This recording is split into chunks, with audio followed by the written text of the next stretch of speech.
Hello, everyone. Thank you for joining in on our third episode of the Jack and Plack Show. Jack was demoted from introing the show because he butchered it last week, if you remember that. Uh, but yeah, Jack, how are you doing today? We're moving and grooving. Woke up 5 minutes ago, ready to rock and roll. But other than that, He's getting out of bed and rolling right into the pod. We love it. Our good friend today, the general manager of the Jakarta Jaguars, Berna, is going to be our solo guest this week. Berna or Socc, how are you doing today? Good, thank you, Plack. I had a nice wake up this morning.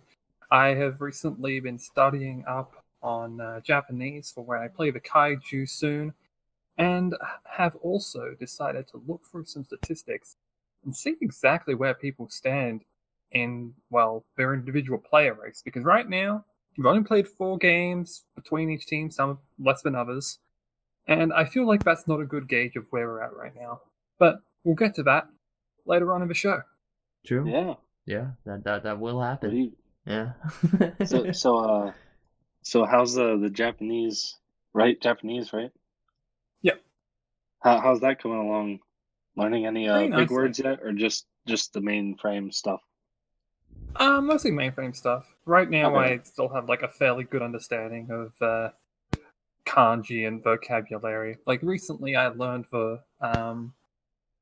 word for grass, which is kusa, which Mm. also, funnily enough, is an onomatopoeia for giggling, which is a lot of what I think will be happening in our Yeah. series. Yeah, yeah. For sure. I saw you come out with that in the main chat the other day, and I was like, that's so cool that, you know, you're putting your time in for that. So yeah, that's exciting. Mhm. Tis. What about osteoporosis? You know how to say that Oh one? gosh. The hell I is a don't think funny? there's a kanji word for that. I think it would just be osteoporosis No. or Wait, is it poroshite. two separate? No, it's one word. It's one word. It's one word. Yeah, Oh it's all my one word. gosh. Okay, Yes, okay. it's one of Well, when you say it's like separated two ones, No. Yeah. them. Anyways, Jack, would you like to intro into our first segment of Oh the day? boy, yes I would. All right, so at per usual, as we've seen in our past two podcasts, we like to open up the show and 10 questions to our guests. So and that we try and do SBA related stuff, and just like goofy ones as well, and just kind of rock and roll. I'll start off with my first one, and I've done it for the first, or not my first question both two times, but it's been a question. How were you introduced to SBA?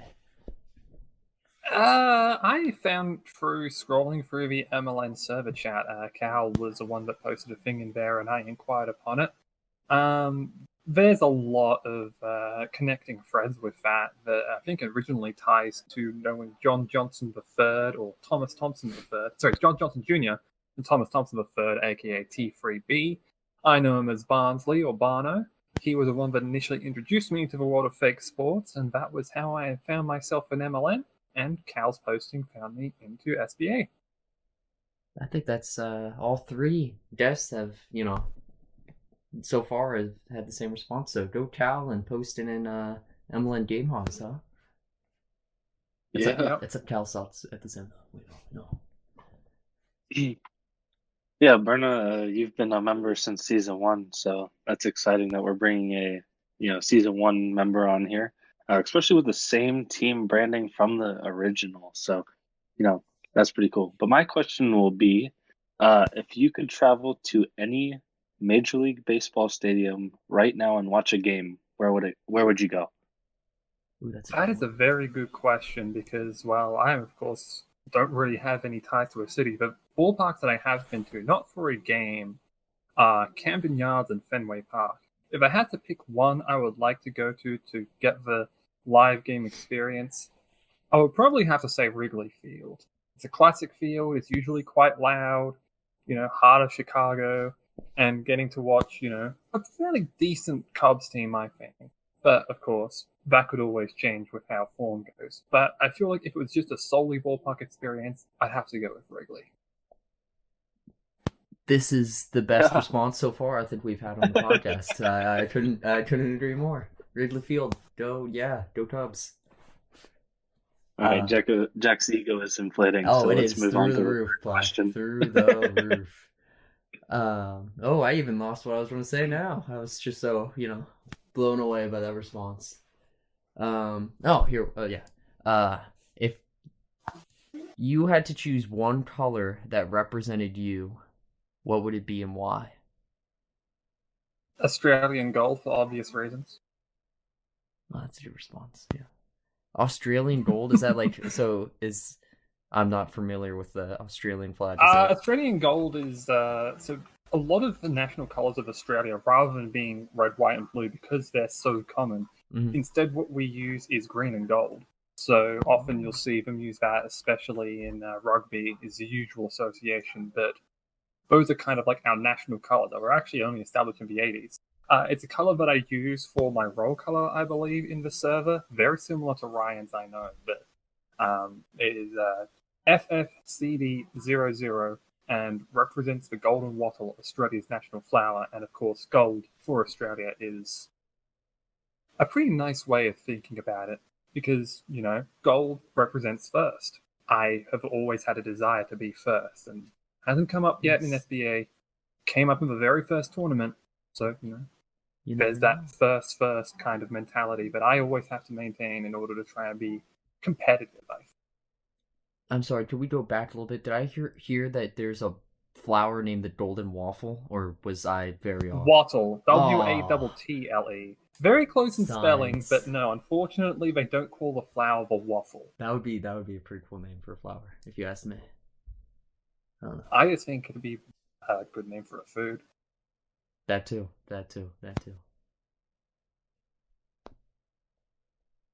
All right, moving on to question 4.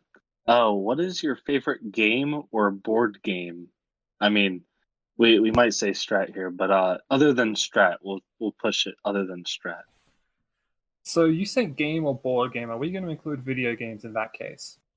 We can include video games for sure. We'll allow it. Yeah, because as much as I love Strat, I would have to say that one of the favorite games I have ever played is Sleeping Dogs, which is kind of like a GTA clone set in Hong Kong, and I've absolutely adored it ever since I've played it. It's the only game that I think I've played through multiple times and 100%ed.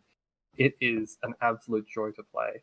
I love the story, I love the gameplay, I love how it looks, I love everything about it. If we're counting non-video games, I would have to say probably my favorite, I guess over the board game would be Dose, which is a variant of Uno that I was introduced to for a tabletop simulator and absolutely loved as well. Yeah, I've played a little bit of Dose before, so yeah, that's exciting. Very cash money. Very. Question, let's see, is this 5 now? 5, right? This is counting 5. No. 4. No. Imagine wanting to count. Oh my gosh. No. We You just count. No. This is 5. This is 5. Yes, I was counting. Okay. We are so disorganized, Jack. Come on, man. We got to get it back together. I'll blame that one on me. I mean, no, I just can't, count. We'll go with what is your favorite pitch to watch as an MLB fan? Ooh, like individual pitch or pitch to watch? Individual pitch. We'll go with favorite. We'll spice it up a little bit. We'll go favorite pitch, including the pitcher. So whether that's Aroldis Chapman's like slider, or Darvish's like 12-6 like curve. Yeah, I feel like there's only one real answer to this I can have, and that's Jordan Hicks's sinker. A 105 with just insane break. There's a reason why Pitching Ninja always includes him in just the best at-bats, well, the most unhittable at-bats that you will see. Mm-hmm. And that's because that Jordan Hicks sinker is nigh on unhittable, because you've got to time it up at 105. It's already hard enough to hit 95. When you're increasing it by 10 miles an hour, no one can catch up to it, except maybe Tony Gwynn if he was still around. Yeah, hey, Jack, why don't you continue answering that question? Sorry, we'll take some time on this one. This is such a good question. I think we could all answer. Yeah, for me, Being able to watch Kyle Hendricks curveball slash changeup and see him, obviously biased with the Cubs fan, but see him make some sort of professional batter that's used to seeing 95 plus just completely like baffle him with like a, low 80s to high 70s pitch is so awesome to me. And just showing, like, I feel like that he is one of the rare cases where you don't have to have high velocity, and I think that's just awesome. Yeah, I mean, for my favorite pitcher to watch in their pitch would probably be Roy Halladay's cutter. Ooh, that's a good one. I've seen Roy Halladay pitch live, just because I grew up in the Philadelphia, DC kind of Baltimore triangle. So we'd always go to Phillies Nats games since I'm a Nat fan, and Roy Halladay would always carve us up with that cutter. So probably Roy Halladay's cutter for me. I was too young to watch Halliday, I'm afraid. And I do like that answer, Jack, on wanting guys who can just take so much off of it. And I feel like if I was going to go with that, Zach Greinke's curveball, which has so many Oh adjustable my speeds, gosh. Oh, jeez, yeah. that's a sleeper answer for me. And if I had to pick a favorite Yeah. off-speed pitch, that would be my answer. Agreed. All right.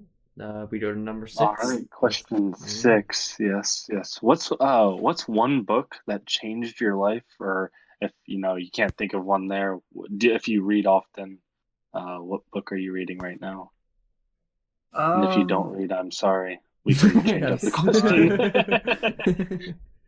It's fine. I would always like to apologize to anyone who doesn't have the time or capacity to read. More because I feel pity for them.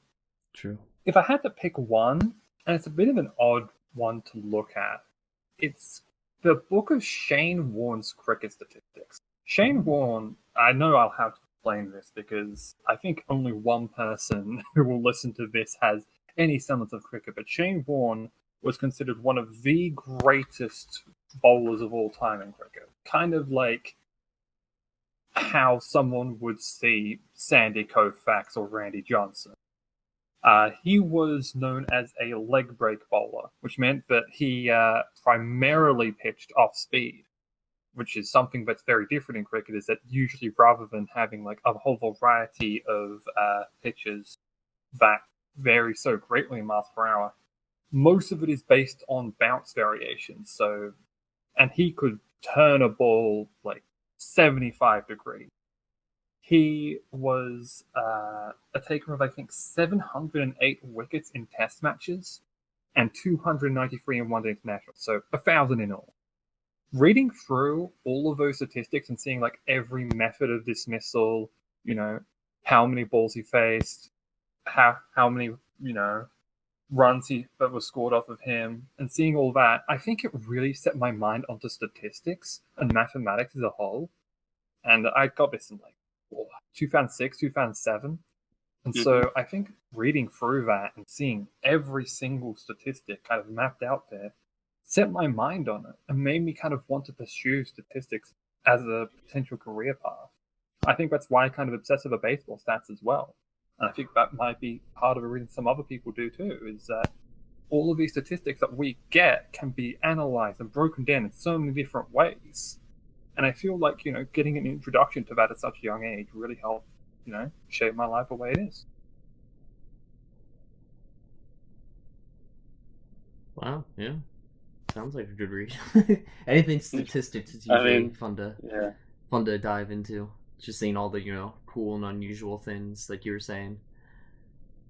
Always good find. Yeah, for the second leading wicket taker in all of cricket ever, which is a sport that has lasted 150 years, it's, kind of frightening to look through it all. That's true. All right. Well, we go to question number 7 here. We'll say when you sit, this is like, ideal weather, ideal day. You go and you sit down and there's a plate in front of you. What's on the plate? What is your top meal that you like to go to? Oh, see, this is a bit of an odd one for me. I'm going 500 mils of Up and Go energized chocolate milk, a Vegemite sandwich toasted, no butter because I am a madman who enjoys his Vegemite, and aside from that, 3 hash browns. That's everything that's on there. Nice. Hash browns are very cash money. Very Can't much confirm. so.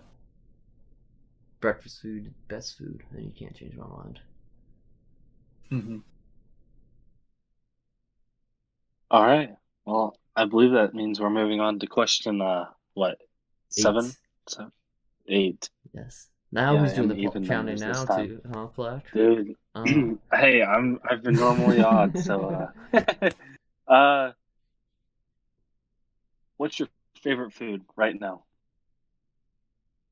I feel like I just answered Yeah, that that's with the what I hash say. browns, I'll Yeah, be come honest. on. Yeah. Yeah, They keep I on offering guess. them as All right, fine. specials at Here, we'll change McDonald's, it. and We'll I keep change on it. We'll going for change them. it. We'll change it. We'll change it. Where do you like to go shopping? How about that? Ooh, that's a good one. Ooh. Okay, there are specific shops that I like to go to.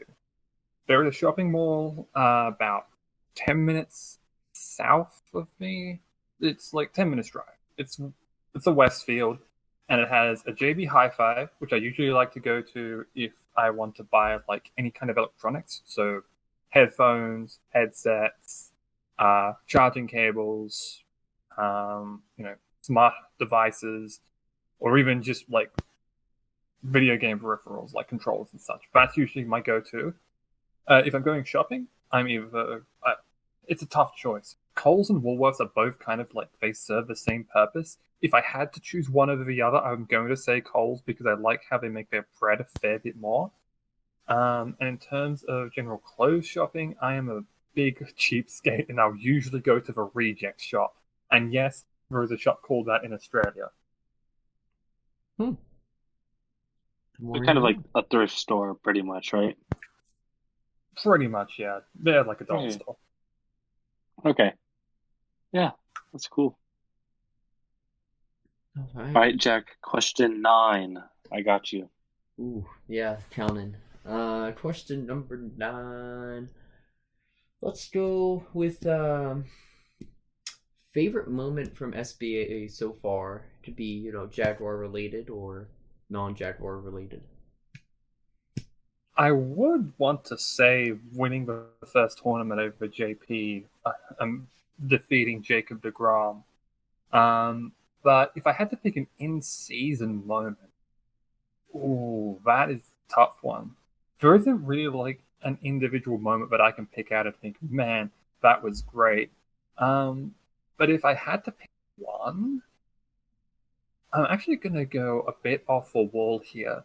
It was an ending to an Angels Black Bears game in Season 3 where Yadier Molina failed to block the plate check for the Angels to win it, which I followed along with that game. It was a wild, wild affair.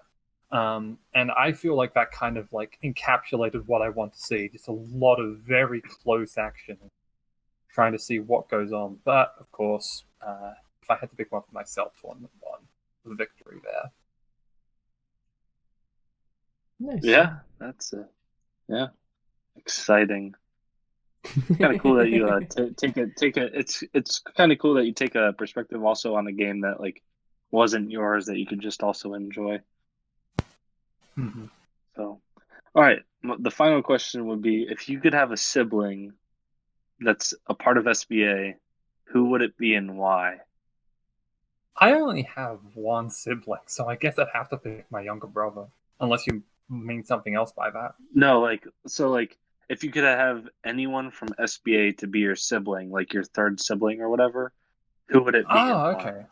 Yeah. I kind of have two choices here, and my two choices would either be Lyle or Petra. Lyle, I tend to probably be the closest to because we kind of get along fairly well through other means and kind of just hit it off together. And it's the same with Petra. I feel like the two of us, if I had to pick one of, oh god, you put on the spot here. That's when it's a good question when the person's got to think on it. Yeah. Yeah. I don't really want to think on it. I want to try and give quick answers so we can be, trying to get this done without a, 2-hour recording. Oh I no. have to go with Petra. Gotcha. Gun in my head, I'm going Petra, but it is very close between the two. Petra, I feel like, because we tend to stay up late very often and talk about just whatever we really feel like. And the lawn bowls night, the VTuber interest. I think that's kind of like the very minor sway there, but I'd have to go with Patrick. All right, all right. Well, that would conclude our 10 questions segment. Getting to know a little bit more about soccer Berna for the listeners who aren't in SBA. We will now move to our next segment ahead of time. I will tell you that, Berna, that we are ahead of time, surprisingly. To Wonderful. historical games, which are going to be kind of a team spotlight quiz. We'll kind of ask, pretty much some fun questions that at least I've prepared. I don't know if Jack's prepared any. We will say that he's a little bit of a late man, but How and then dare you'll you? you'll kind of. Oh, whoops! Did I just cut out for like 30 seconds? No, you did. You're fine. Oh, okay, sweet. But after some questions, we'll run over the one highlight team of the week, which of course is the Jakarta Jaguars, just because you are our guest and you can go through some history that you want to bring to us today. So I have a question for you, without cheating on the website, of course. Who Yep. is the season 1 home run leader? Season 1 home run leader, I believe it was JD Martinez, but Michael Lorenzen, I believe, was second. And you aced that first one. I should probably give you a hard one next time. Yeah, But yes, it was JD Martinez. Yeah, I was a card I drafted in Tournament 1. I knew he was very good, and I was kind of miffed that I decided to take Trout over him. But, well, we might get to that later on. Yeah. All right. I guess I'll start off with a easy question. Another easy question here. What is the who has the worst win percentage in SBA history, not including this season? Obviously. Ooh. Well, I mean, I know what it is this season, but I'm not going to bring it up yet. I believe the lowest one was the Geese, but I can't tell you exactly what it was. And it would have been, I believe, season 2. I will say 333, but I'm not confident. Yeah. No. Yeah. Spot on. The Geese not good, Bob, in season 2. Just did not win games per se. Yeah. And Surprisingly, it wasn't the Lake Monsters. hey, that was season 1. We moved. We don't I talk know. about Lake Monsters. Yeah, I was actually worse than Jack season 1, shockingly enough. That is true. There were two teams that were worse than Lake Monsters, season 1. Was it? I thought you were 31 and 49, and I was 30 and 50. Okay, Berna knows so much stats. Wait. Prepared. I was thinking of bovines, but I might be capping. I think you're capping. I think the bovines were I'm like looking mediocre. Yeah, I saw it. Yeah. All right, Plack. This one goes to you there, buddy. All right. So we'll go back to season 1. Stolen bases were a fun time in season 1, if we can all remember, except I was not here. I just heard about it. Who had the most steal attempts against? Ooh. That's a good one. Ooh. I think I remember this one, and I think because he was on the Lake Monsters, I think throughout the entire season, Francisco Cervelli, and I want to say he had 70 against. Oof, you were correct. Francisco Cervelli did have 70 against, but there was one catcher that was that? had Damn. more. Yep, it was Kirk Casale. Yeah. Because I remember I was looking through this before, and I'm pretty sure I stated it as a fun fact. Despite the fact that Cervelli had only played one season, he was like third in stolen base attempts against, or something crazy like that. It was manic. Yeah, because I'm pretty sure a lot of people did steal on Casale for the sole reason he, Petra's pitching staff was on another level, and it just helped to do it that way. Yeah, I think the reason why I thought Cervelli initially was because he just had not very good runners thrown out. I think it was somewhere in the realm of 10%.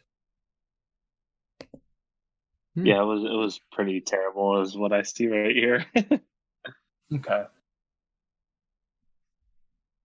All right. I guess I'll move on to my next question here. This one's a little tougher. This is a pretty broad one. What pitcher in SBA history has been on the WHIP leaderboard all 3 seasons?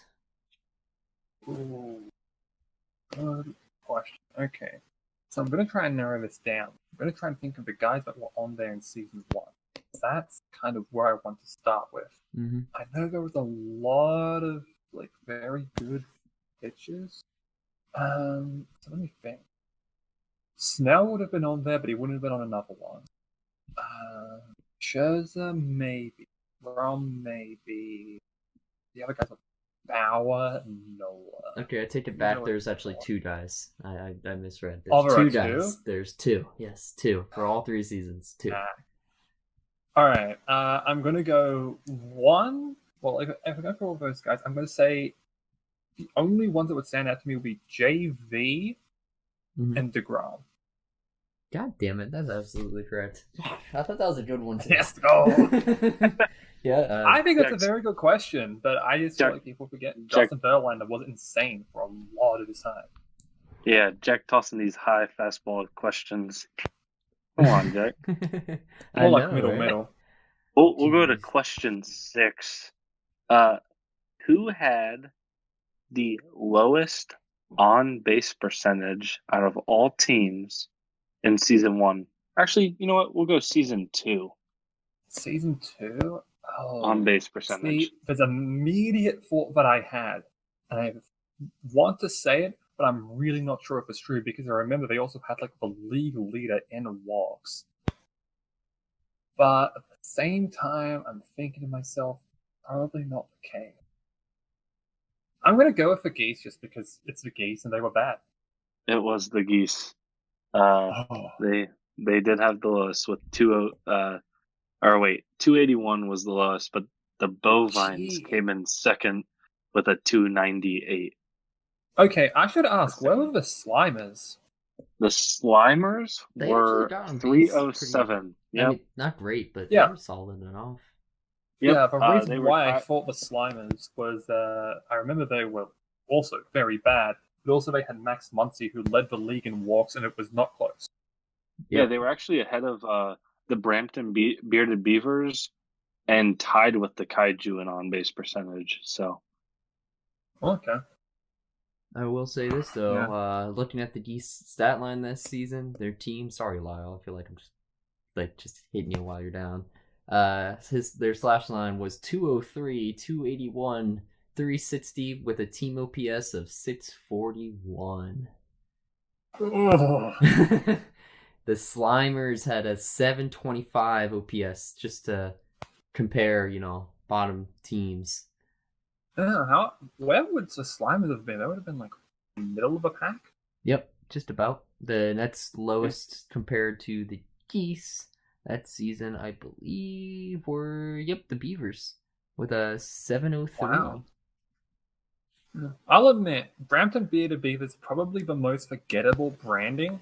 Mm-hmm. I agree with that.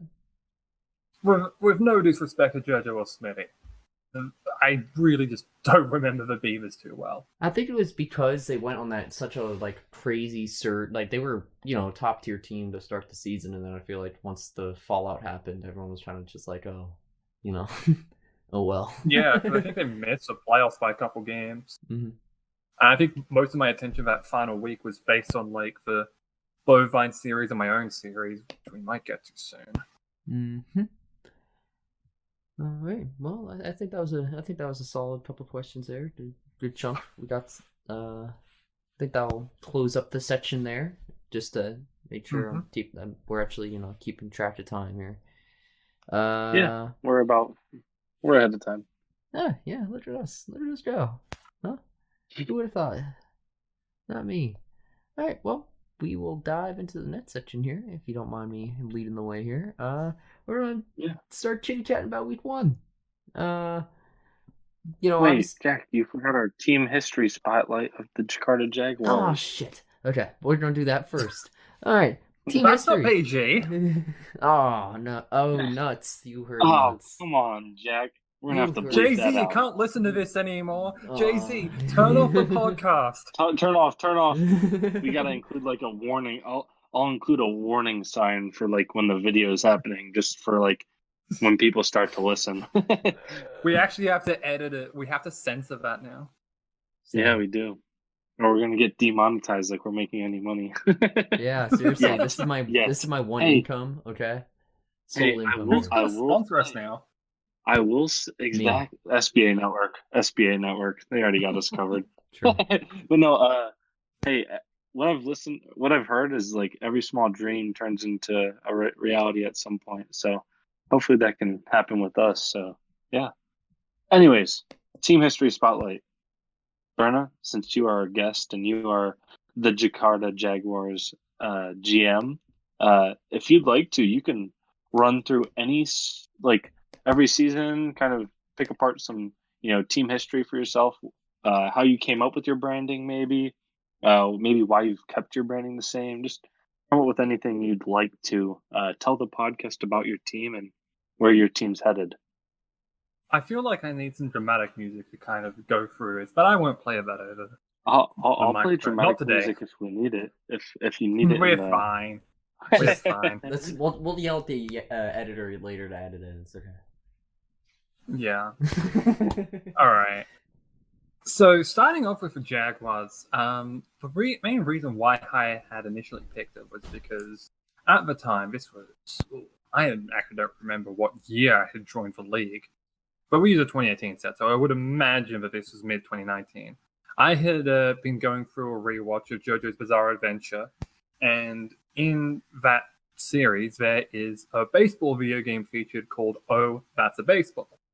Of them, the teams are the Jaguars and the Red Dragons. But those are the two main teams featured within the show. So I thought I'll go with the Jaguars as a branding because it's simple to copy over, and I think that it works well. Jakarta as a location was picked because of a friend I have in Indonesia known as Rezi. I won't plug his social media yet. And so I thought, okay, Jakarta, Jaguars, good alliteration, works for a branding. Lava made my logo back in 2018, and I will be forever grateful to him for that. It's fantastic. And I think the reason I stuck with it is because it's just nice, It works simply, it doesn't need any changing, and I haven't really found anything that I think, ooh, this will tie in well with a new location and go with that. Like I thought of the Sabretooths of Paper Dynasty, but they didn't really appeal to me in the same way the Jaguars do. And it's the same with the Reapers, my minor league squad. Starting out with kind of more of a team history. I had kind of drafted with the first pick for future guys, as well as just some good, powerful players that I thought were okay. But keep in mind, I was pretty much going off name recognition alone, which as a baseball fan from the other side of the globe, doesn't work too well.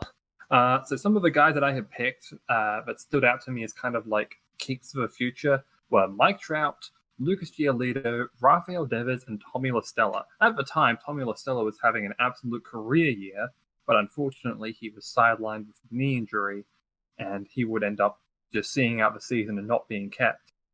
Some other guys that had come through there were Steven Strasburg, Lucas Giolito, well, I mentioned Giolito previously, Hyunjin Ryu, Cody Bellinger, and most, if not all of them, were kept on. I had also signed a few other guys that had functioned well in my team. Michael Brantley was someone that had seen immediate success for me. Brandon Nimmo was a kind of surprise packet. I think he had a 400 on bases in season 1. He was very good, but unfortunately the rest of the team was not, with starting pitchers like Cole Hamels, Kyle Freeland, Jeremy Hellickson, Jake Arrieta, Madison Bumgarner, Chris Archer. There were a lot of not very good pitchers on that team, and I feel like that's kind of where my team lacked. As a result, the team finished last, and I got the first pick again. Thankfully, I was able to turn it around into a much steadier season, getting other players that would end up serving me well after keeping Giolito, Strasburg, Devers, Trout, Bellinger, and Ryu. And I believe I also had kept Ryan Presley and Colton Wong at some point. I may have just drafted Presley, who was my reliever of the year, and also taken Wong, but that may have been another draft. I forget. I built a fairly solid core, but my main lack was I just couldn't really get much offense going. And my bullpen just seemed to have its propensity to blow games, even though it was very, very good. Guys like Anthony Bass, Tyler Duffy, Jordan Hicks, kind of, I felt, were very solid pieces, but they just seemed to give up home runs at just the most inopportune time. Most of the time, not even their fault. As a result, after a final week duel with the Black Bears, I couldn't bring myself across the line, and neither could the Bovines against the Angels. So we played out a game 73, where unfortunately Walker Buehler, who I traded Tim Anderson and Trevor Bauer for, as well as Patrick Corbin, Buehler would end up giving up, I believe, 10 runs in 5 innings. No shot at getting myself into the playoffs following that. So then, reload and restock. No more war dumps this time, so no Edwin Jackson, no negative players that I could use to my benefit. The team took a bit of a step back, but I found newfound hitting with Ian Happ and Reese McGuire, who had been very good for, I believe they were still called the Sicily Costa Nostra at the time. Nonetheless, the team seemed to have its fair share of struggles, but really resurged in the second half of the season. And, well, funnily enough, I didn't make a single trade. I just thought the team is as good as it is. Miles Straw, who I failed to mention, was also taken to the Season 2 draft, was exceptional for me, 30 stolen bases, an incredible, 110 walks, and played all 162 games that I had played throughout a regular season. Unfortunately, the game 162 of those 2 regular seasons, Straw would end up having a pretty decent game, but the pitching did not, and I would lose by 1 run to the Yukon Moose and fall 1 game short again. Now, with the 2020 season coming up, the starters have become few and far between. Ryu, Buehler, and Giolito have held firm, but Strasburg will unfortunately no longer be a part of this squad, at least for the next 2 seasons. Thankfully, the team has found some new offense. Ian Happ returning to the squad, Mike Trout, as well as Tim Anderson back again after being traded, Nelson Cruz, Alejandro Kirk, and a few other good pieces that I think will help supplement this team. Personally, I think this team right now is the strongest team in the league. Other people may disagree with me, but I feel like we've got a really good shot of being able to take this thing to a championship. I think it was the perfect rundown we could ever had. I think we should stop that segment there with Berna and put this episode in the Hall of Fame. But yeah, I mean, that was very well put. Yeah, I mean, I do think the Jakarta Jaguars, after especially the first week, which we'll get on to, do look like a scary team. And I mean, kind of that struggle of being last place to now, working your way up to, playoffs and trying to win it all is really kind of motivating for any new team, such as, my team or the Parrots as well. But yeah. Mm-hmm. Anyways, talking about week one has commenced. It is baseball time now, is what we'll call it. We'll just go over week 1 and some of the games that haven't been finished, but I believe it's 30 of 36 games have finished now, with the Kaiju just finishing up against the Black Bears. Mm-hmm. So yeah, having just checked in, 33 out of 36 games have been played. As we stand, Kaiju and Black Bears are in the middle of Game 4. We don't have live updates at this time, and the Snow Geese and Unicorns are yet to play Games 3 and 4 of their series. Because blame Jay-Z. Well, always blame Jay-Z. Oh, of course. He's not listening to us anymore. At least I don't think he is. But I would like to blame him. Yes.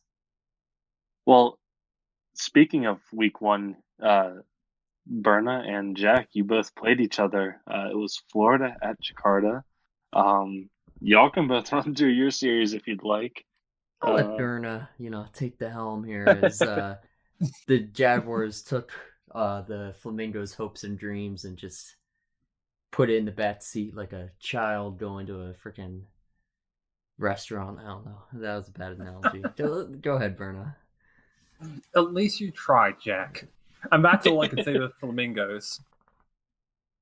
Yeah. They had a very difficult time against the pitching staff. Hyunjin Ryu was able to function quite well with a quality start, and the bats were alive once more. Going through game one here, as I bring up the stats real quick, it was 5-2. Jaguars over Flamingos. 2 home runs in the game, Jace Peterson and Jonathan Scope. The main winning run was scored by Miles Straw, who hit a pinch hit single past the glove of, I believe it was Tanner Houken at the time. It may have been Evan Marshall when Marshall had come in. But that delivery allowed Straw to free up a base, steal second, and then Alejandro Kirkwood hit a double to score both runs. There was also a runner on third at the time, which I believe was Mike Trout, but Straw had moved over to third and it brought in Luis Urias, who had walked. Thanks to that, the Jaguars would be able to hold serve despite a solo shot from, I believe, Jace Peterson pinch hitting past Lewis Brinson. But it was a clean night for Giovanni, or mostly clean night for Giovanni Gallegos with a hit and a wild pitch. But he held the serve and was able to take game one. Game two, well, got a bit more out of hand, I believe, in that one. Actually, no, that was the closest one we had. That was Walker Bueller was called upon. It was initially scheduled to be Lucas Giolito, but he would come in instead. Would give up a solo home run to Luke Voigt, as well as a 2 RBI single from Kevin Plawecki. 6 hits, struck out 6, and then was pulled for Brustar Gratterall, who did allow an inherited runner to score. I believe that was actually Plawecki that had hit off with Gratterall. But Gratterall was able to hold them off for the rest of the 6th inning, and following that 6th inning, Grant Dayton was brought in, and Jonathan Scope, 3-run home run, hit a solo shot the previous game, and hits the go-ahead shot that game, and was able to bring home the victory after some more holding the door from Birch Smith, despite allowing 4 hits, and Giovanni Gallegos, who came in midway through the night and got all 3 outs. Game 3, however, the tempo had been set, and the Jaguars would keep it up. 7-2 the final in that one. Mike Trout led off the game with a home run, and next time he came out to bat, hit another one. He really got to show off his power there of Lucas Giolito. 8 innings, 4 hits and 3 walks, striking out 9, no runs allowed. He was absolutely lights out during that performance, and Brian Presley, of all people, was the man to finish off the game. His return, but he will likely not be featuring once more due to his fall-off this season, but may see some more time as a backup closer. Then game 4, it was just seen as well. Let's get it out of the way. Ian Happ and Alejandro Kirk combining for 2 home runs each, and Nelson Cruz also getting in on the action. 5 players with multi-home run series. Very good signs for the Jaguars in being able to hit then. Ian Happ 3 for 5, 2 home runs, 4 RBI. Alejandro Kirk with 2 solo shots, and also had a run come across because I believe he reached on a fielder's choice. Davey Garcia was a man of the man for the Jaguars, and he did not have a great time. He had 10 hits put off of him, but only allowed 4 runs. He was able to escape out of many a jam. Birch Smith would be the man to close the door with his 2-inning, 1-run outing, and 10-5, it finished. Yeah. So, signs coming out. Flamingos, I don't feel like they should be too down off of this. Sure, Houck had his control issues. Turnbull got hit around. Kwang Hyun Kim had some problems. And Grant Dayton, he does keep throwing strikes, but they're strikes that are very much hittable, and they'll be something that I think people can struggle with. As a result, I feel like they can go into their next series and just say, okay, we didn't start off well. Let's get back on the road here. We're facing the Snow Geese. The Snow Geese, they're starting strong. We can set a tempo. If we're going up against a team that's 2-0, and let's see if we can get things back righted again. For the Jaguars, keep the confidence up. They're going up against the Bandits. The Bandits are a very good team against right-handed pitching, and the only left-handed pitchers that the Jaguars have right now, as they can't call anyone up, I believe, just yet, they only have Brooks Raley, Justin Wilson, and Hyunjin Ryu. They had some bad times with Justin Wilson early on in this last season, I believe it was, when Wilson was an injury replacement and let up 6 runs in an inning. So they've got to think, let's keep this up. They have a lot of momentum. They feel like they can try and do some damage against Stevenson and Sanchez and see what they can do with that. And the Snow Geese, they are the only team right now who I believe are yet to complete their series. They went up 2 games against the Unicorns. That is true. That is true. Yeah. Just going to the Flamingo side of it. It's good showing from Kevin Plawecki. Hit over 400 that series. Good showing from Urshela. Hit, I think, about almost 400 as well. I think 375 was the number. My apologies. I should have given you some more spotlight on your players. Oh no, it's all good. It's I'm those that was about the 2 spotlights because pitch Sonny Gray gave up more walks than strikeouts. Tanner Houck walked 6. Turnbull was just bad. Gray was bad. Yeah. So yeah, rock bottom. Only way to go is up. But we're gonna keep our hopes up. Right? Yeah, Turnbull letting up 4 home runs. Happ, Weiss, Cruz, and Kirk. Yeah. A man who literally does not give up home runs on his card. Gave up 4. Yeah, it was all batter card home runs. He and Happ. Let's go with this stat line here. 7 for 14, 3 doubles, 2 home runs, 7 RBI, 2 walks. A triple slash of 500, 563, 1143. I don't think anyone really expected Happ to have this good of an outing this quickly into the season. True. Very true. All right. Jonathan Scope as well, pulling his weight. Primarily a defensive guy. OPS of 979, hit 2 home runs in his first 2 games. Feel like Scope will be a great asset moving forward, but he's the only real second baseman on the team right now. Luis Urias is not a good supplemental piece for them. But we'll see what happens with him. Anyway, moving on to the Snow Geese. They were in strife early on. On, I believe, the 4th batter of the game, Kenta Maeda gave up an error and was found out that he is injured and will no longer be able to compete for the Snow Geese for, I believe, week 2. Yeah, his scheduled return will be week 3, game 2, which really is a big setback for them. I think injuries early on have definitely been a big highlight of this season so far, and it might just be because new season and it's just week 1. Obviously, has been one of the mottos is small sample size, but it feels the injuries have definitely had its uptick thus far. Yeah, definitely. Yeah. 2 RBI. I'm not sure if there were RBI there. One was driven in by Michael Conforto for game 1. We don't actually have the game 2 logs yet. We do have a result, which was 5-3 in favor of the Snow Geese. So we do know game 1. Michael Conforto with I believe it was a single that brought home. Let me double check who this was. Yeah, so it was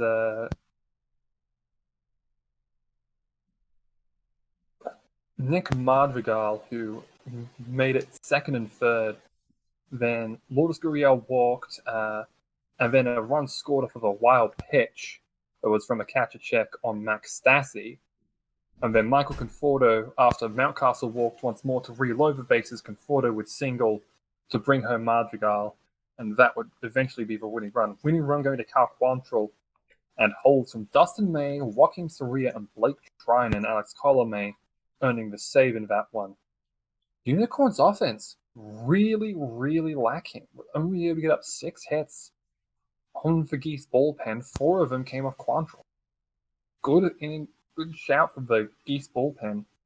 I should say Snogie's bullpen. 5 innings, only allowing 2 hits with 5 strikeouts. Yes. Good at ball.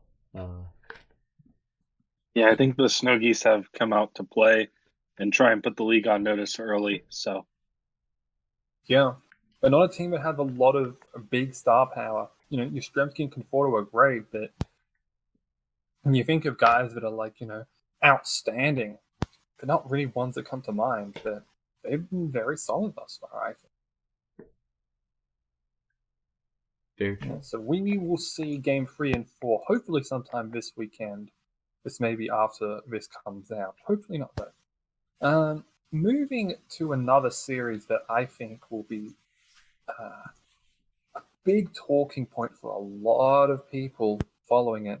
Las Vegas Bandits losing their series to the Milwaukee Bovines. Yeah, I think that was a big shocker. And going into the season, we kind of felt a lot of people knew that the NL West was going to be trying to feel everything out of who's going to be. They had the idea of the upper tier teams and the lower and not, I won't say the lower tier teams. It's more of who is going to be able to be able to get over that hump. And yeah, it will be interesting to see. This is definitely a statement series from the Bovines early on, especially the way that Reed has been able to control that division for, a good amount of time. So Yeah, I mean, season 1 champion, season 2 he, was still a solid contender. I believe he made the NLCS and did the same, but I'm not entirely certain of that. This is something I can double check. yep, NLCS. I have NLCS down here. Yeah, and for all that means, you're just running into Cal on those occasions, and yeah, that team is just a juggernaut.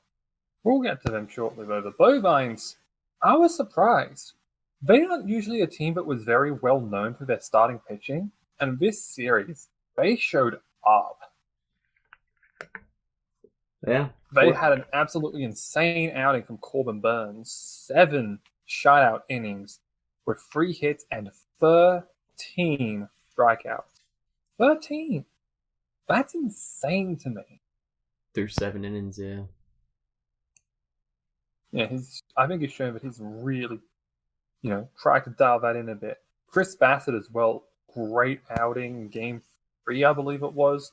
6 2/3 innings, 4 hits, 8 strikeouts. So did allow 4 runs to come across. The offense really picked him up. It was Anthony Rendon had 3 RBI and Barron Buxton 3 for 5 for a double and a blast. Really showing that this team has some solid pieces. And yes, it was DJ LeMahieu with a walk-off shot in the 11th that just cleared over the bovine wall, which is a lot higher of a threshold than the Bandits Park, which I think if this is in the Bandits Park, that series can go a lot of different ways. Because, hitters parks versus pitcher parks, and a team that is primarily built with a pitcher park in mind can have its troubles.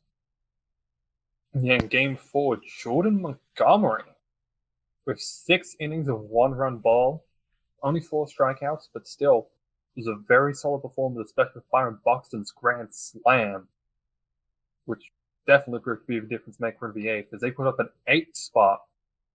Reed, they were tied in the 7th thanks to a Victor Robles 2-run shot, Miguel Sano with a pinch hit 2-run shot, and then it was Jose Cisnero, I believe, who just got torched. It started out with an error, of all things, by Andrelton Simmons, then a ballpark single from LeMahieu, a walk from Mike Talkman, and then Byron Buxton grand slam. And just like that, throws nobody out, and then suddenly, Bovines have the lead. Then Aaron Judge hits a home run. Carlos Correa grounds out. 1 gone. Tony Walter single. Anthony Rendon hit by pitch. Daniel Robertson RBI single. A fielder's choice from Sam Huff. And a single from DJ LeMahieu, which I believe also had a passed ball in that at bat. And then an RBI single from Talkman. And then finally a grand out from Buxton. 8th spot that really just kind of change the game, and as a result, the Bovines able to win that one 11-6. Yeah. Good ball. Any thoughts on it, Plack? I mean, yeah, like we said, Corbin Burns was also involved in that 1-for-1 trade for Trevor Bauer. And when you think of it now, it's like, okay, maybe Corbin Burns is worth Trevor Bauer's value. He did have that 13 strikeout performance, kind of dominated. But, seeing all these back end starter 3 and 4s pitch for the Bovines and just dominating is kind of surprising. And, you'll have to see if they keep this up throughout the year, or if this is just like a opening week jitters that didn't get to them or something like that. So Very possible. I definitely do think that there was this kind of thought with the bullpen game, because they have a lot of openers there. They used Matt Foster for 2 innings. He was solid. But then Michael Lorenzen back for the Bovines for a 4th straight season. He didn't have a good outing. 3 innings, 3 earned runs with a home run, 2 hits, 3 walks, 2 strikeouts, a hit by pitch, and a balk.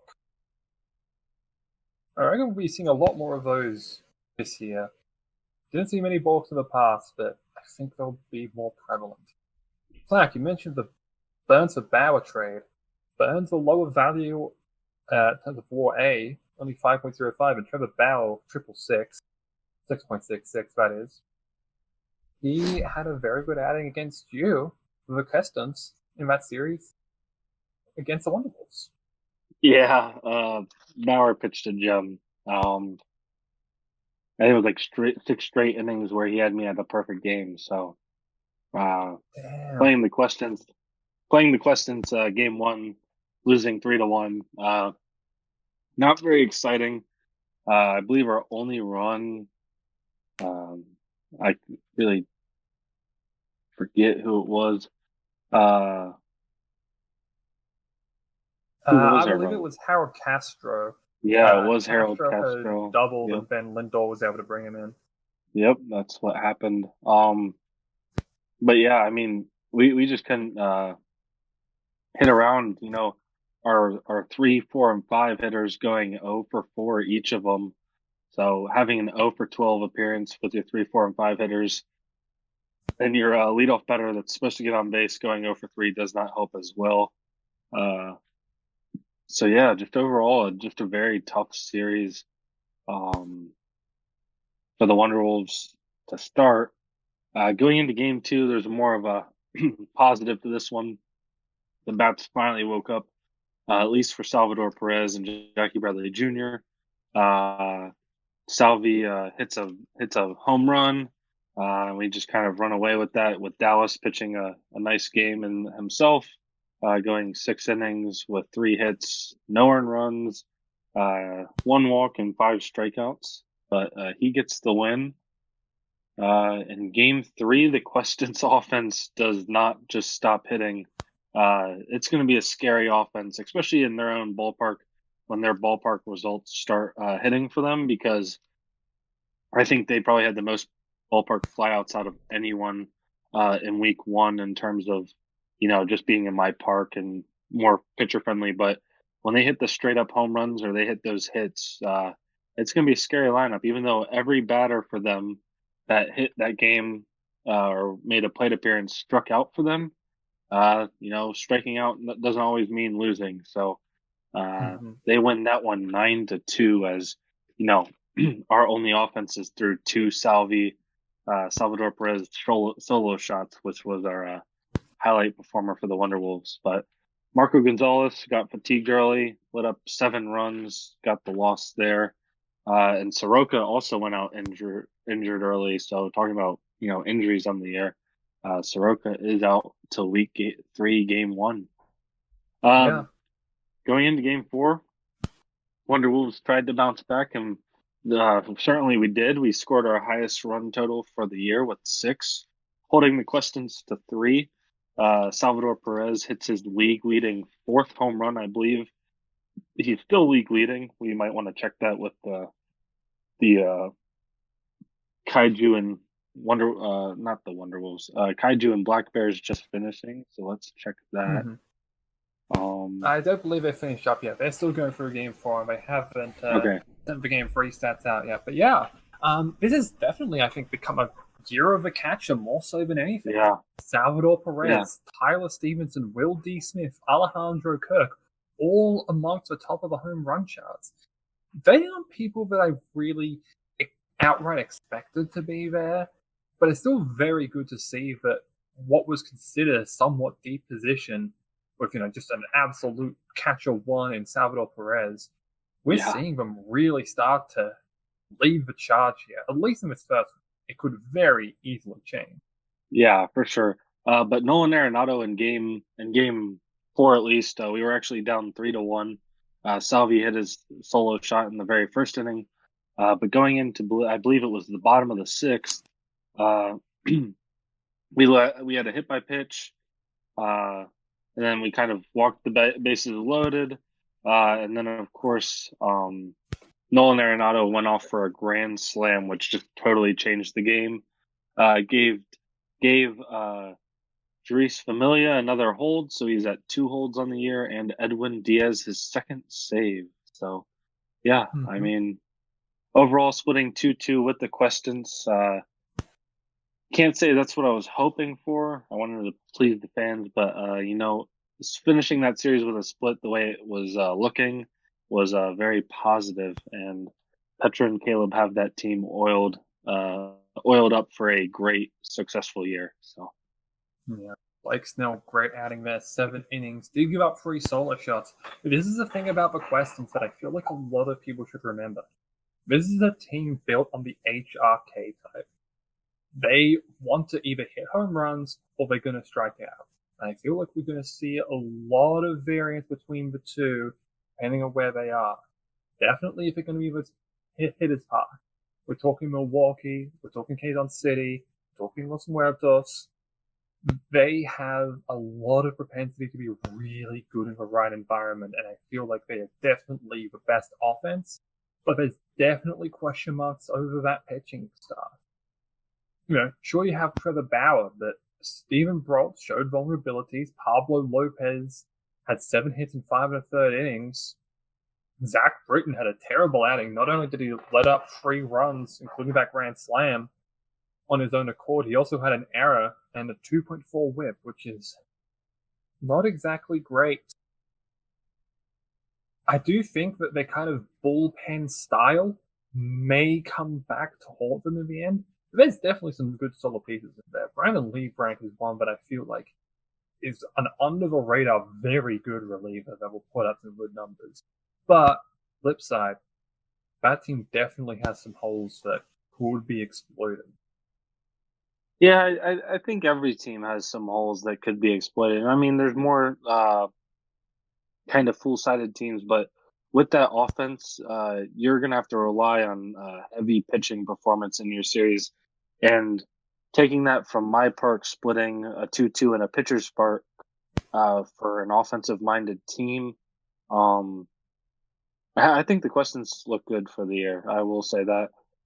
Yeah, they have their, the hesitations about the team, but overall, that offense being arguably the best offense in the league, will probably, that's what they'll lean on to carry them through their season. So and we've seen it in the past. Home run hitting teams have made the playoffs more than pitching friendly teams. So I'm hoping to break that trend, but the Questons are looking to continue their home run mindset towards their team.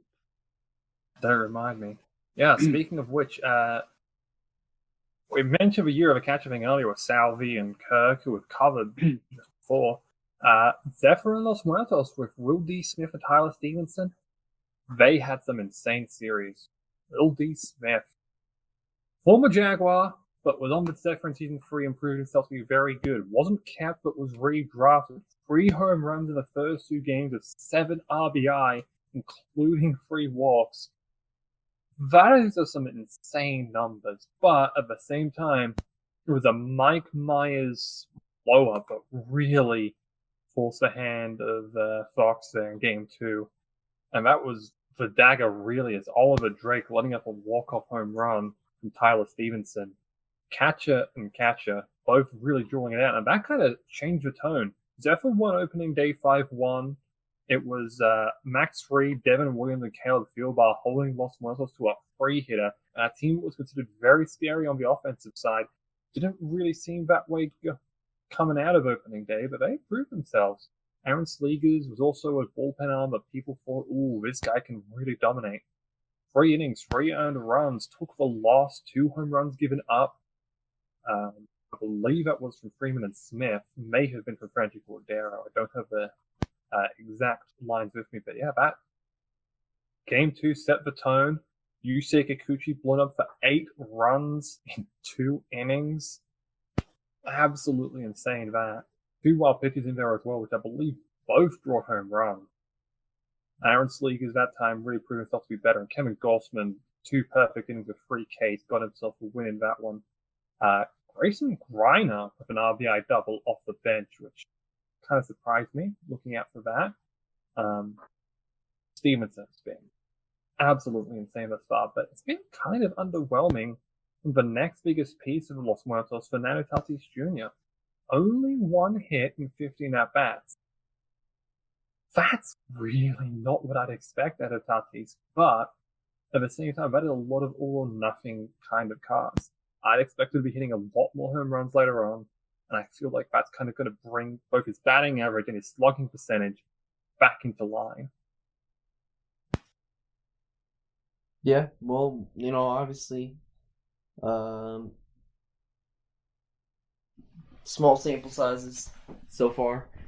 It's like a good first, taste of what cards are to come, but those guys certainly have, produced very well for their respective teams so far. Yeah. And just on game 4, it was another one that went into extra innings. It was another ballpark home run from pinch hit. I believe it was Eric Hosmer that had pinch hit, but it may have been Grayson Greiner. Again, coming in and just hitting one over the fence. I made a correction on that, but that is insane to me that Greiner just was able to hit that one. That was off Kendall Graveman, by the way, and another ballpark home run, which I think goes to show park factors. I did think maybe they're a bit overblown, but no, they're proving themselves to be quite important coming into this. One criticism I have to have of the Zephyr, I hate to bring it up, Max Fried. You are paying 8.54 WAR rate for a guy you're only sending out there for 3 innings. Now, I know you've got a wonderful bullpen. You got Williams, you got Fieldbar, you got... Who was the other guy they had that I thought was very good? I don't believe it was Mike Myers. But nonetheless, this is what you're running out? You're paying 3... Oh, Cesar Valdez, that's right, yes.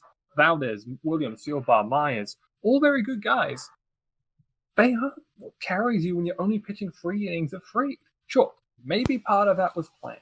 Maybe you're trying to do something with him that results in him not pitching as often as you'd like, but he needs more innings than this. Get another starter. Hell, put out Brubaker or Graveman from the start. Even if it's just for 1 or 2 innings, you need someone else. Max Fried is not a 3-inning guy. He's a 5 or 6 inning guy. Let him work his magic because you're paying that much for a guy that you're barely even using. Either send him down and get someone else up, or find a new way to use him. And I feel like the Zephyr should be going with the latter. Tough criticism here from team. Maybe we'll see. If I'm not a hot take merchant on a podcast, I'm not doing my fucking job. That's true. That's true. Ah, Derek level takes. We'll see. Not as bad.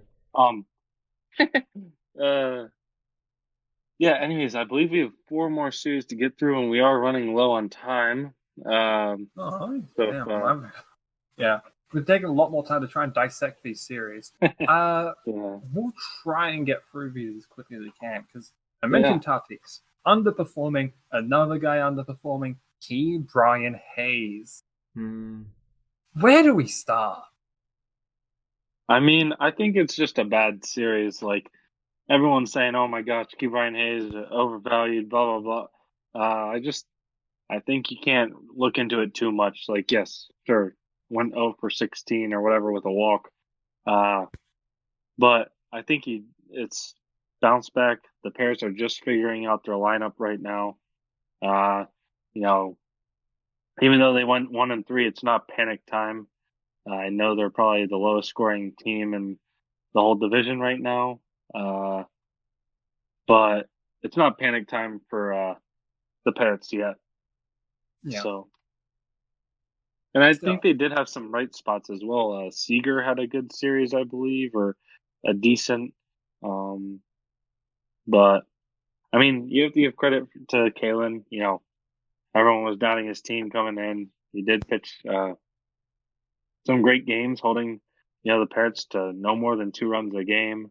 But yeah, I mean, I think it just shows that it's so tight in between each division race. Like, yeah, you sure have your top half of the division and bottom half, but it shows that people's perceptions that Dallas might have been the third worst or second worst team in that division, and they can move on up, and the Parrots don't have to look into it too much.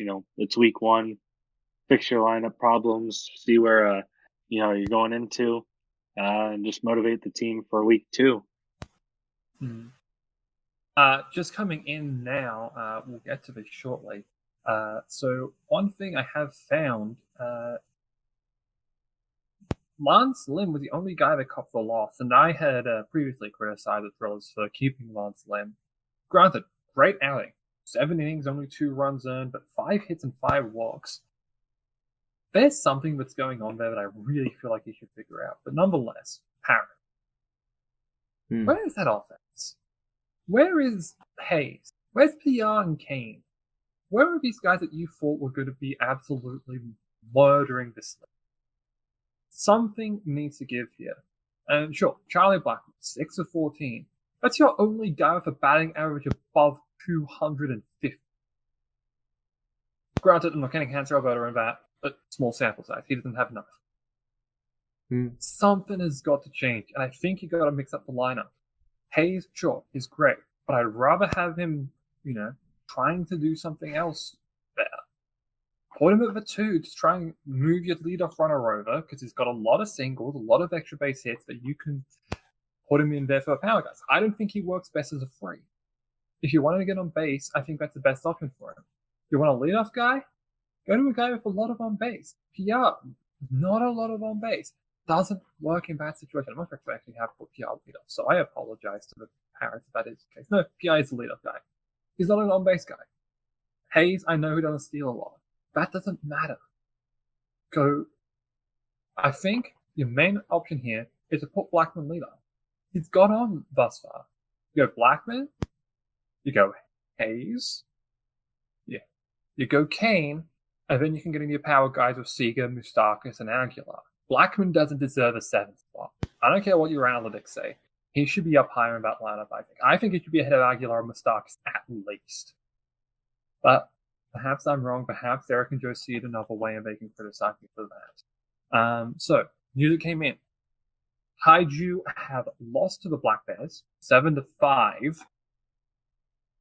In the top of the 9th, they had actually, I believe, loaded the bases and Juan Soto, unfortunately, wasn't able to come through in the clutch, and West Virginia take it. 4 runs were given up by Austin Gomba after an inning of James Hoyt. I'm not sure if he was initially projected as an opener, but may have been taken out as a result of that.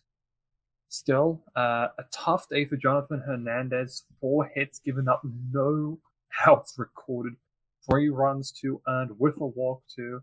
He copped the loss in that one. Alec Mills was very good. 4 2/3 innings, 6 hits, only 1 earned run, which is a solo shot. Definitely a lot to dissect there. Christian Walker, 3 for 5, 3 RBI.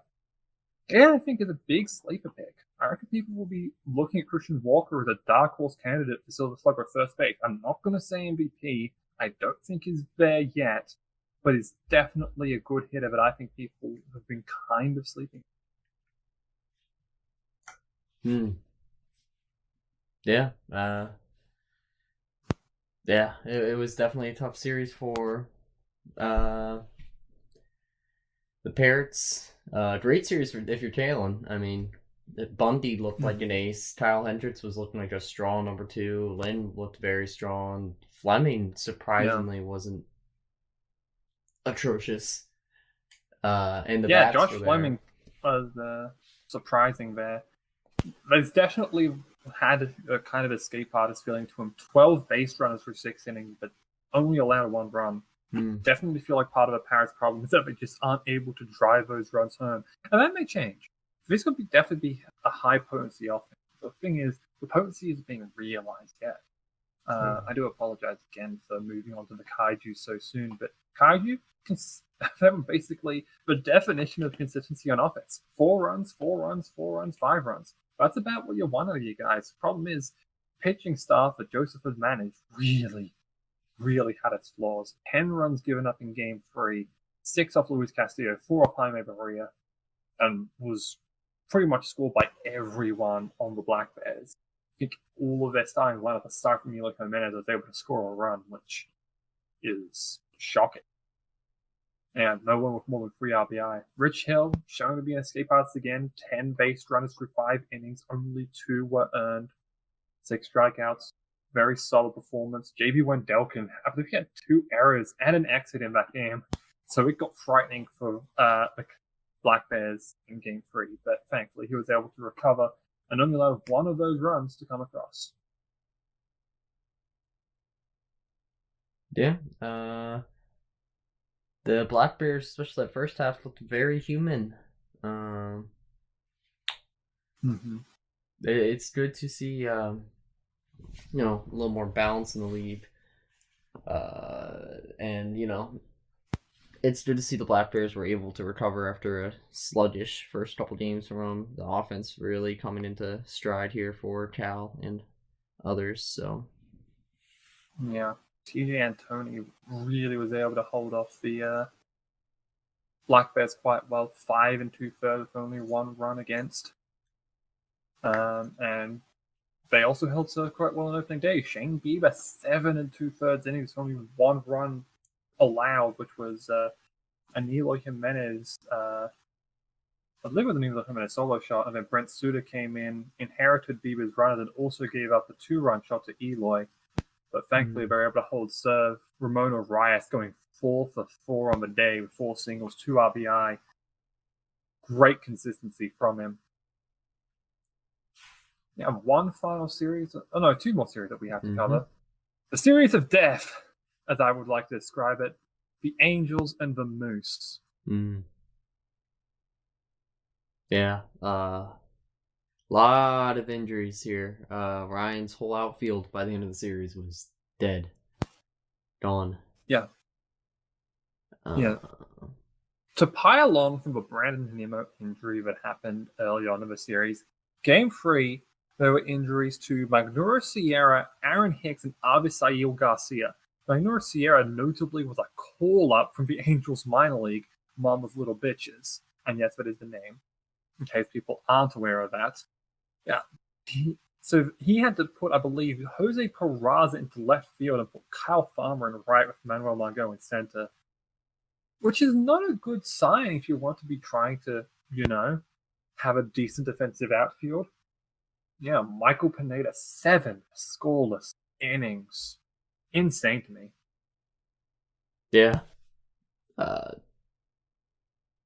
I think the Mies and JP especially knows how to rely on, not a good card guys per se, but they just finding, production from the kind of guys like Pineda, or look back in previous seasons, guys like, Carlos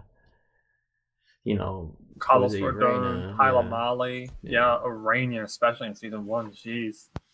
Yeah, I mean, the Moose had their starting pitcher troubles too. Brad Keller, who was actually not the opening day starter. They had opted for Tyler Marley, who I was somewhat surprised by because I kind of did expect either a Musgrove or even Pineda to start it. Mm-hmm. But or Keller, sorry. Yeah, so Keller and Cueto both hurt, by the way.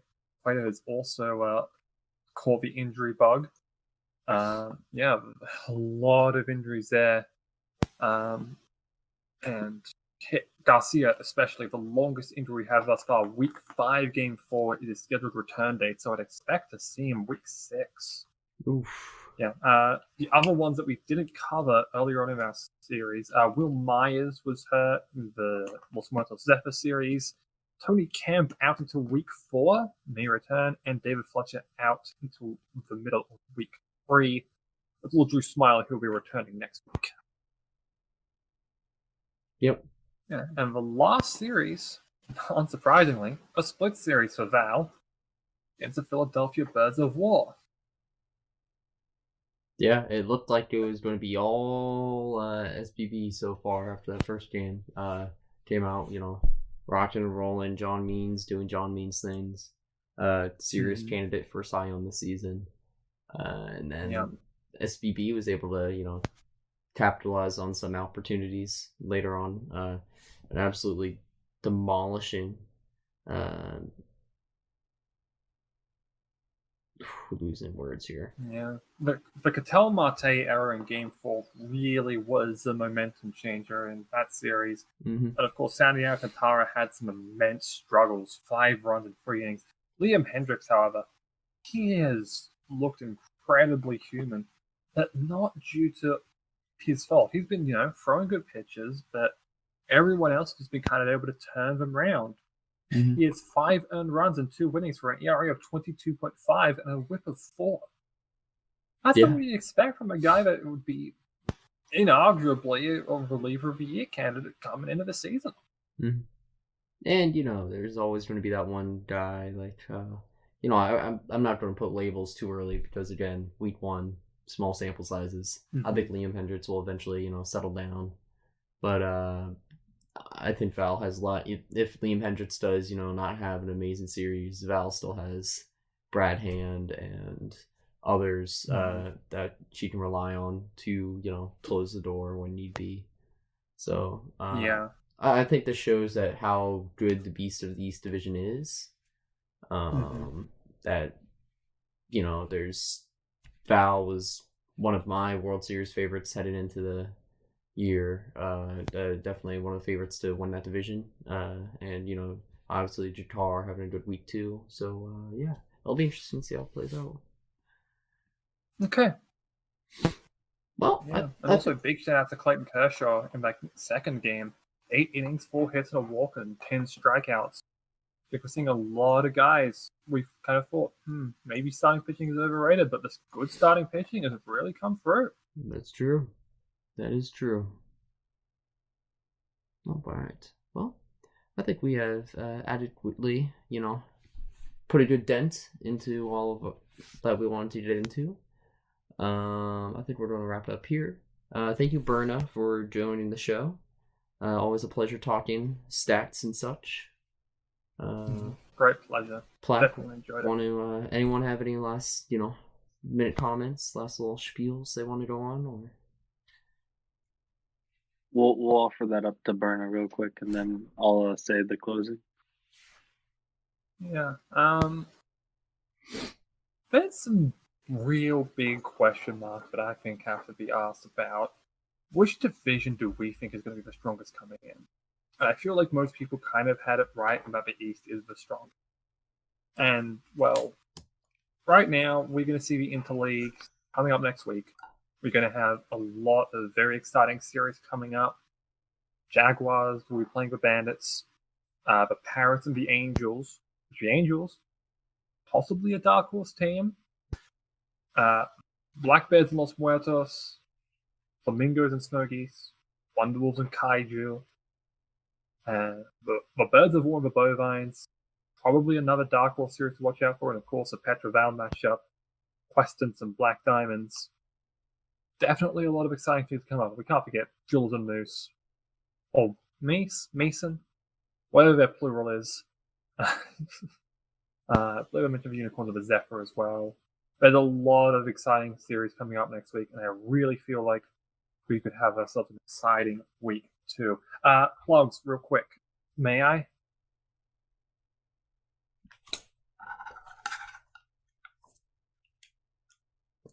Yeah, I mean, you can have a.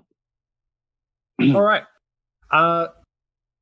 Things to look out for. I mentioned my friend Rezi. He's on Twitter at Rezi014. You can thank him for everything that has resulted from the branding. Lyle, great person. Really loved, the logos and all the graphics they've done. Kaiju, Josephine Kaiga. I'm not sure who's done the Desert style stuff, but it looks absolutely brilliant. Graphics game, definitely stepping up. Same goes for Plack as well. It's right here. I've loved, seeing little game recaps and seeing, how exactly things have been going on and what was the main highlight rather than just having, generic type-ups. I definitely feel like I have to step up my graphics game now, and I think everyone here kind of does. I think it's kind of interesting the way graphics have. Sorry to interrupt. The way that graphics have kind of upped their game in the league. So yeah, you should start making more. Anyways, back to you. Yeah, I was going to say, and and there may be people who don't have the capacity to step up. I respect.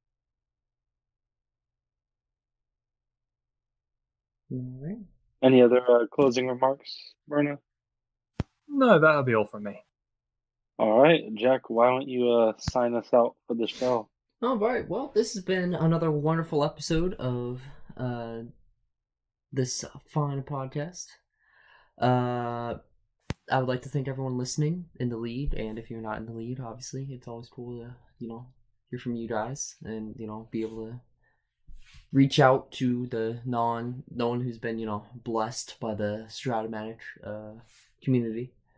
I think this is going to be Jack and Plack signing off. Thank you for listening. Peace.